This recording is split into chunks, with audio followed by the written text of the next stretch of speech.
Welcome again to part 2 of section 12.8, which is about describing the curvilinear motion using the cylindrical coordinate system. If the particle moves in a space, well, 3D space, then where r, theta, and z changes with time, then we should use the cylindrical coordinate. Now, what's going to happen is that we will just add the z component to the position vector, velocity vector, and the acceleration vector. So it's indeed going to be very simple. So all what we have from the polar coordinate was that r, the position vector, was equals to the magnitude r by ur. So to have it in a cylindrical component, we have z by uz. Similarly, the velocity vector is going to be equal to r dot ur plus r theta dot u theta. That's what we had for the polar coordinate. And here we add z dot uz. For the acceleration, we will have a, which is equal to r double dot minus r theta dot square ur plus r theta double dot plus 2 r dot theta dot u theta plus z double dot uz. And that's it. Now let's have an example. So here what we have is a collar that slides along the smooth vertical spiral road, where r, the position vector, is equal to 2 theta and is measured in meter, where theta is measured in radian. If its angular rate of rotation is constant and equal to 4 radian per second at the instant when theta equals to 90, so this theta equals to 90, we want to determine the collar, radial, and transverse component of velocity, the collar, radial, and transverse component of acceleration, and the magnitude of velocity and acceleration. So let's start with the solution. We want to find the radial and the transverse component of the velocity. So we have been given that r is equal to 2 theta. And if we take the derivative of this, we will end up with r dot, which is equals to 2 theta dot. And r double dot is going to be equals to 2 theta double dot. Now, theta was given to us, which is equal to 90. So this is pi over 2. And it is measured in, of course, radian. Now, what is theta dot? It was also given to us. It was said to be 4 radian per second. So if we want to take the derivative of theta dot, which is 4, with respect to time, we will get 0 radian per second square. Now, we can find the position r, which is equals to 2 theta, by substituting 2 multiplied by pi over 2, and we will end up with pi meter. Now, r dot is equal to 2 multiplied by theta dot, where theta dot is 4. So this is 2 by 4, and what we get is 8 meter per second, and then r double dot is going to be equal to 0. So the velocity in the radial direction is equal to r dot, and this is going to be 8 meter per second. The transverse velocity v theta is equal to r theta dot, which is going to be equal to pi multiplied by 4, and this is going to give you 12.56 meters per second. Now, the velocity, the magnitude of the velocity is going to be equal to the square root of 8 square plus 12.56 square, and this is going to be equal to 14.89 meters per second. Now moving to the acceleration, AR is equal to r double dot minus r theta dot square, and I hope you remember the values from the previous slide. This is 0 minus pi by 4 square. So what we are gonna get? We are gonna get minus 50.24 meters per second square.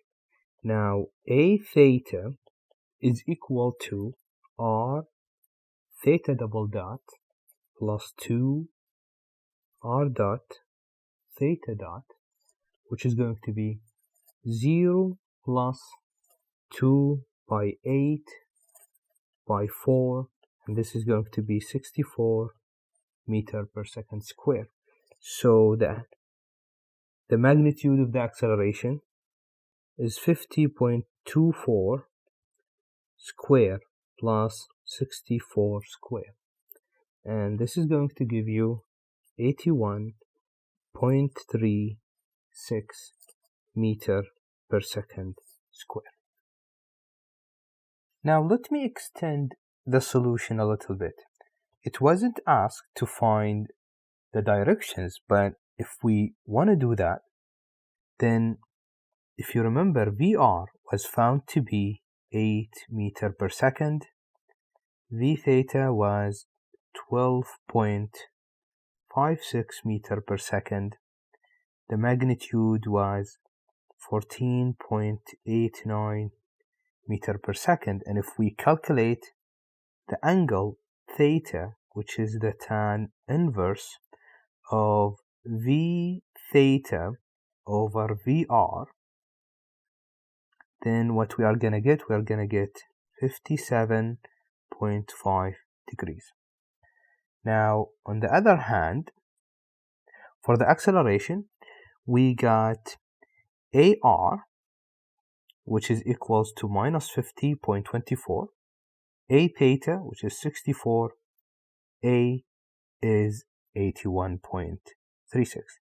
So if I find the angle phi for the acceleration, which is the tan inverse of A theta, or A theta divided by AR, then I will get an angle of minus 51.81. Now, how do I represent these? So this is the radial direction. So I will extend this with the blue line. So this is the UR vector, and the transverse direction is going to be perpendicular to it. So this is U theta vector. So if we use the black to represent the velocity component, we are actually having VR right here, and we're gonna have V theta right there. Now the angle 57 over here, 0.5, is measured from the UR. So basically, tangent to this, we will have the total velocity vector, and the angle from here to there is 57.5 degrees. Now for the acceleration, it is different.